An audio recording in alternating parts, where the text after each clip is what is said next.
যুক্তরাজ্যে বাংলাদেশের সাবেক ভূমিমন্ত্রী সাইফুজ্জামান চৌধুরীর সম্পদ জব্দ করেছে দেশটির ন্যাশনাল ক্রাইমস এজেন্সি। বাংলাদেশি কর্তৃপক্ষের আবেদনের পরিপ্রেক্ষিতে সাইফুজ্জামানের বিরুদ্ধে এ পদক্ষেপ নেওয়া হয়েছে। বুধবার আন্তর্জাতিক সংবাদ মাধ্যম আল জাজিরার তদন্তকারী ইউনিটের এক বিশেষ প্রতিবেদনে এ তথ্য নিশ্চিত করেছে।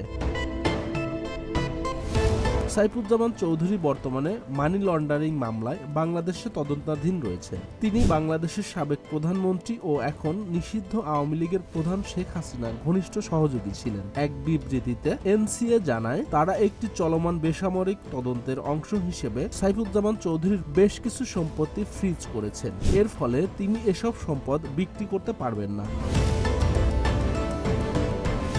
আল জাজিরার পূর্ববর্তী প্রতিবেদনে বলা হয়েছে, সাইফুজ্জামান চৌধুরী যুক্তরাজ্যের ৩৫০টির বেশি সম্পত্তির মালিক। এর মধ্যে লন্ডনে অবস্থিত এলাকা সেন্ট জনস উডে অবস্থিত একটি বিলাসবহুল বাসভবন রয়েছে, যার মূল্য ১,১০,০০,০০০ পাউন্ড। চট্টগ্রামের একটি প্রভাবশালী পরিবার থেকে উঠে আসা চৌধুরী কিভাবে বাংলাদেশি আইনে বার্ষিক সর্বোচ্চ $১২,০০০ বৈদেশিক লেনদেন সীমার মধ্য থেকে $৫০ কোটি বেশি বিদেশের সম্পদ গড়ে তুলেছেন তা নিয়ে প্রশ্ন উঠেছে। লন্ডন, দুবাই এবং নিউ ইয়র্কে তার যে সম্পদ রয়েছে সেগুলোর তিনি বাংলাদেশের কর দাখিল করেননি। ২০২৪ সালের অক্টোবরে সম্প্রচারিত দ্য মিনিস্টার মিলিয়নস নামের আল জাজিরার একটি ডকুমেন্টারিতে এসব তথ্য উঠে আসে। ২০২৪ সালের আগস্টে ছাত্র আন্দোলনে শেখ হাসিনা দেশ ছেড়ে পালিয়ে ভারতে আশ্রয় নেন। এরপর বাংলাদেশের নতুন প্রশাসন তার সরকারের বিরুদ্ধে দুর্নীতির অভিযোগে তদন্ত শুরু করে।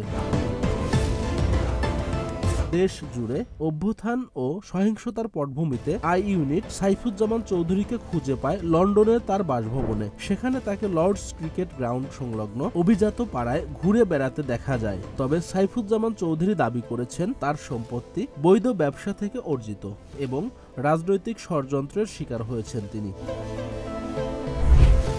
Desk report, news flash 71, Dhaka.